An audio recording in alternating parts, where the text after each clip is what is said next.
Hello there, this is Source TV. I am Olufemi Peters.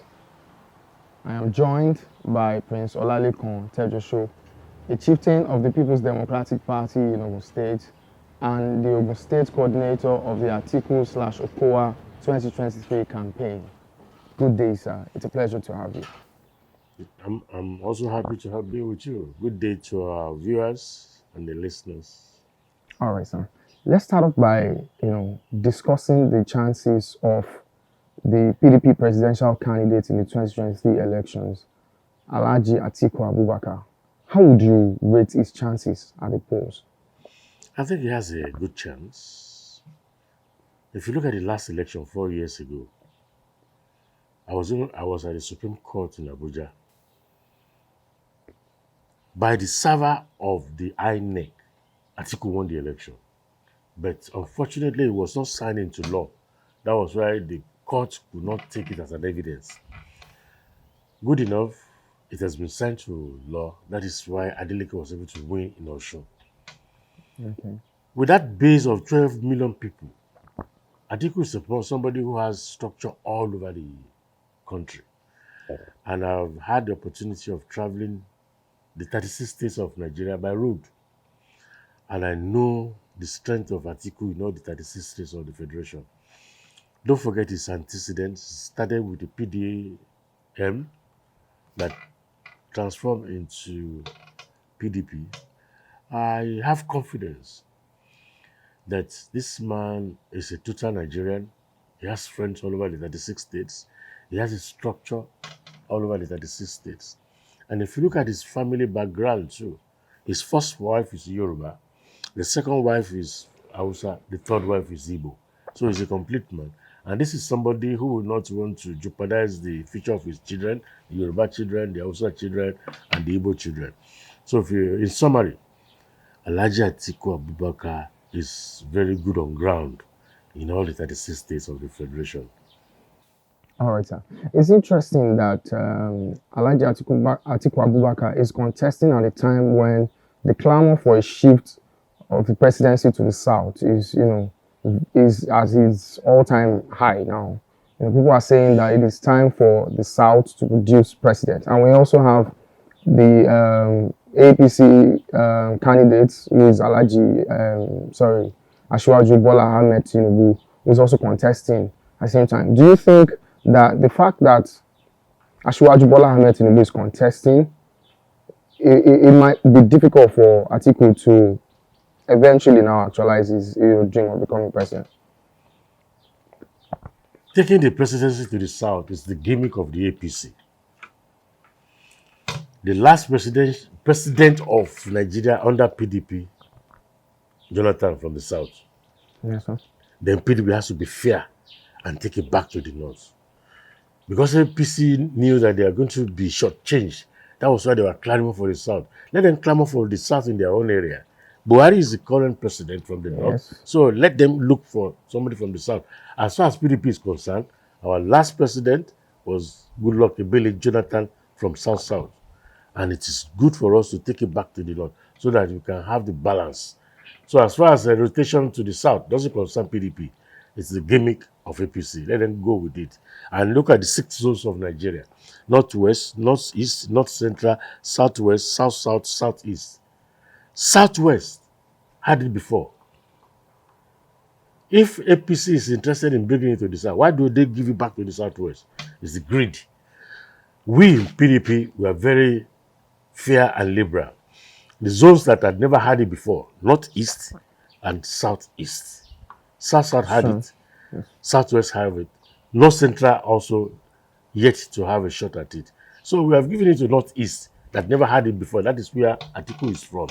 As far as PDP is concerned and the people of Nigeria are concerned, we are rooting for. But is it right? Is it right to zone the presidency of your party to the northeast, especially when the incumbent is also from the north? What do you mean by it's not? I've just explained to you. Yes, sir. I belong to PDP. Our last president was Jonathan from the south. So we should be fair to the people in the north. What is wrong in that? APC, the current president is from the north. So they should shop for people from the south. So it's a fair game. If we decided to take it back to the south, then we are not being fair to our members in the north. So as far as PDP is concerned, this is two ball games: PDP, APC. APC is now in the north. You're looking for south. PDP had the south before. They were looking for the north. So that's the way it is. All right, sir. Someone of you And can... also in PDP, we are the tribalized group of people. I don't play sentimental game. I've had people say, yes, it's south. We should all follow south. Sentimental politics is not for me. Tribal politics is not for me. I'm a Nigerian. Yes. So I belong to anywhere anything comes from. So that's the way it is. All right, so don't you think that the division within the PDP might scuttle the chances of the party? What is the division? The internal wranglings, Give me a solid example. like, for example, Governor Nyesom Wike is not, as we know, is aggrieved. And I'm aware that there have been talks internally to make sure that he's on the same page with Alhaji Atiku Abubakar.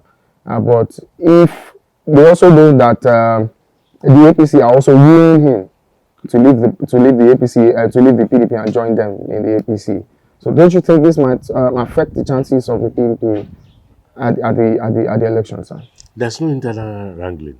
I want to correct that impression. Okay, Yes, sir. I was one of the delegates that went to Abuja to vote for the candidates. We can put up a very good fight. It is expected. The first reaction is to feel bad that he lost. Yes. Let me let you know, there's no internal wrangling in PDP at all. It's only one or two betrayals which has come to the open. Okay. Wike is 100% PDP. And let me let you know that Atiku and Wike met over 24 hours ago. This particular week we're talking about. So, blood of Wike is PDP. So you feel it will eventually come around and The support... temperature has come down. Okay, sir. The temperature has come down, and it doesn't pay him if he says he wants to leave for APC. To do what? He has a gubernatorial candidate that he wants to install. Then you go to APC, to where your rivals are waiting for you. You're going to be on the queue. So it's better for him to be the Lord on PDP. Make sure his candidate wins. Continue to take control of Rivers State. It's a futile exercise by the APC governors that facilitated by your Fayoshe to go and see if they can get Wike. Wike is not cheap. So he's a party man to the core. He's a party man to the core. All right, sir. Let's talk about the running mate to Alhaji Atiku Abubakar. That's Dr. Ifeanyi Okowa. Would you say that, because some persons are of the opinion that he is a weak candidate, maybe a Wike, for instance, might have made, the tickets, stronger. When you go to battle, number one and number two, you don't combine to the top. If you look at the top leaders all over the world, their vibes are always humble, peaceful, quiet. Number two. So you're saying Wike is not humble, quiet, or peaceful, sir? I've not said that. Okay, sir. You went into competition, number one and number two. I know Yes. it's tough one. And don't always forget, the PDP candidate has the final say on whom will be his running mate. Okowa is not weak at all. Okay, Don't make a big mistake. Okowa is a unifier. Okowa is the governor of Delta State. And you know Delta is multicultural. Yes, that's true. It's been tough coexistence in Delta. Yes, sir. But Okowa came with the magic and has been able to unify all this rainbow coalition that exists in Delta State. So I'm sure Atiku must have looked at various reasons. But he made that decision against the recommendation of a No matter committee. not the recommendation, suggestion. Okay, sir. Suggestion. Yeah. Okay, sir. You don't But the suggest. committee was set up for that sole purpose. Let me explain to you. Yes, sir. Not only that committee, the one that you all know about. Yeah. He went round beyond those committees. More than that. Yes, I can give an assignment and say, Peters, do this for me. Then I can get in touch with your producer, your cameraman, the man who facilitated it, neighbor around. It's a coalition of suggestions. If you throw all the alternatives, he Yes, still sir. has the right to choose To choose. whom he wants. Don't forget, he's the one who's going to do the job. That's true. All right, now, sir.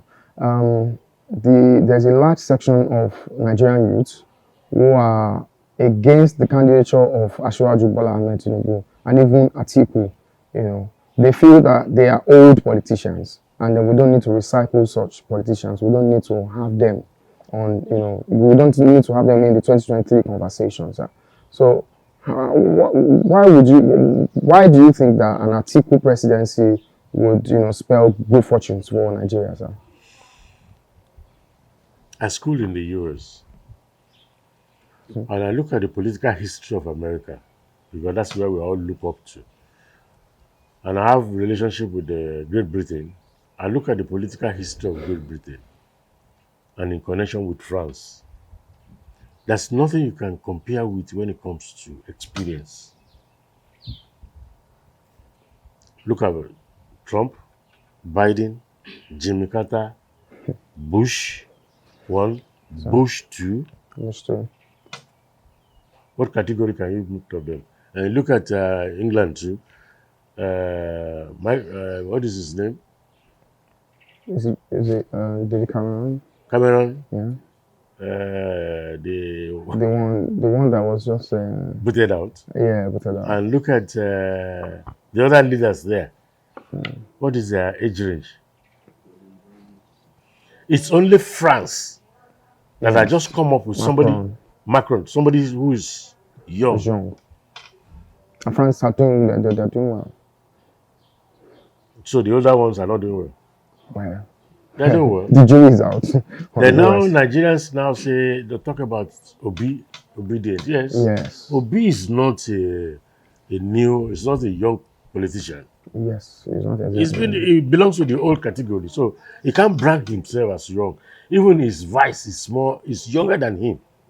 But his brand of politics it resonates with all Nigerians. That's what be. What about Atiku?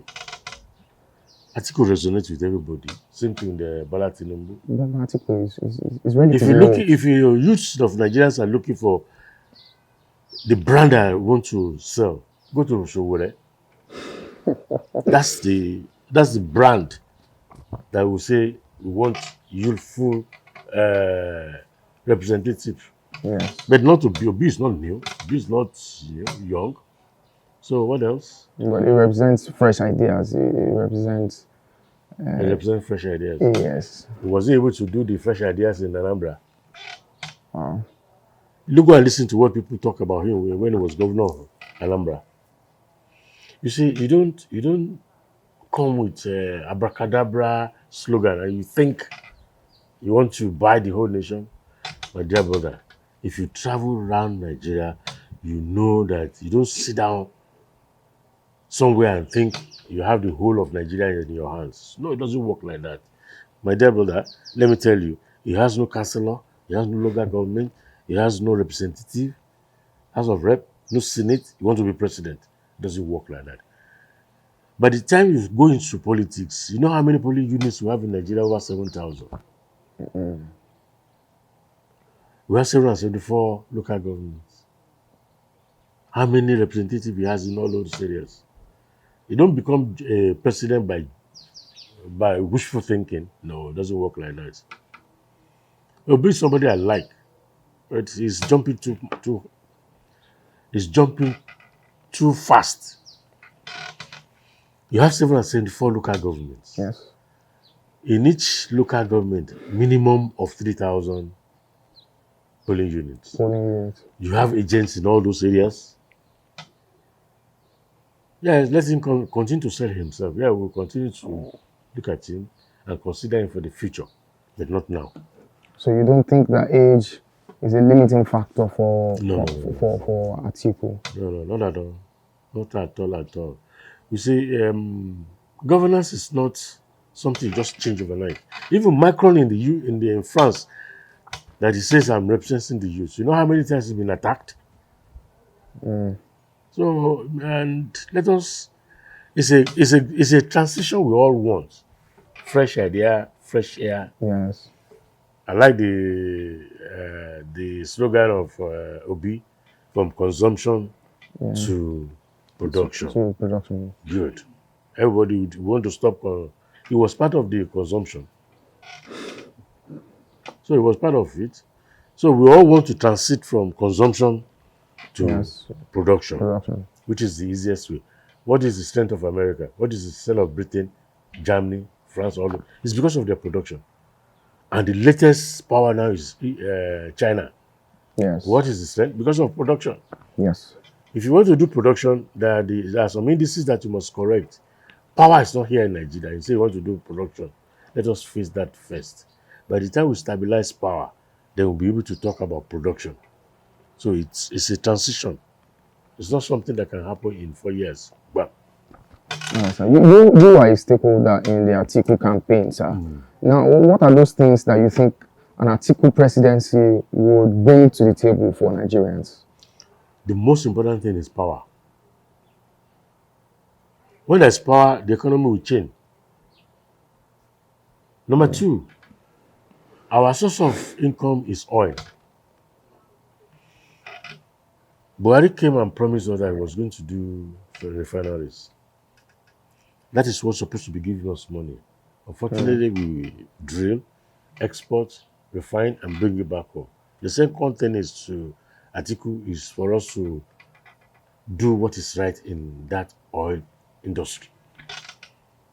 And number two, we flare millions of cubic meters of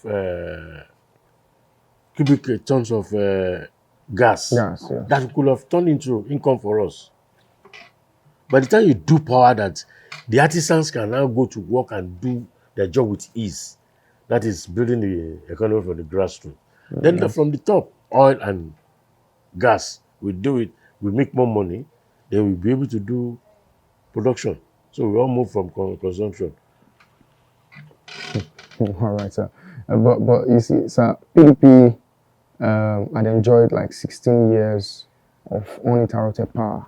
Now Nigerians are apprehensive that if they should re-elect the PDP again, it would still be the same. It's still going to be the same sort of leadership that the PDP represented in the past. So what has changed about the PDP? I'm happy to say as what we represented never disappointed Nigerians. If we talk about the price of dollar to naira and compared to what we have now, cost of gas, what we had then and what we have now, cost of living, what we had then and what we have now, commodities, what you had then and what we have now, which one is better? But there was widespread corruption on that. There was what? Corruption. There was corruption and good life is better than no corruption and bad life. So you admit that the PDP was that is what APC is saying. Which corruption? Do you know that the corruption under APC worse than under PDP? What is corruption that they're talking about? Who took what? Can you imagine the number of people that bought from 100 million naira? My dear brother, let us get there. You'll be able to see that the life under PDP far better than the life under APC. Corruption is more than PDP. During PDP, our refineries were working in. Those who don't have corruption, the whole thing is now grounded. Which one is better? Is it not better? Is it not good to go back to PDP life and forget the abracadabra life of APC? My dear brother, the Nigerians are there to choose. They have the indices to compare and see which one is better. Thank you so much for your time, sir. Well, we have been speaking with Prince Olalekan Tejuoso, a chieftain of the People's Democratic Party in Ogun State and the Ogun State coordinator of the Atiku Okowa campaign. I remain Olufemi Peters. Thanks.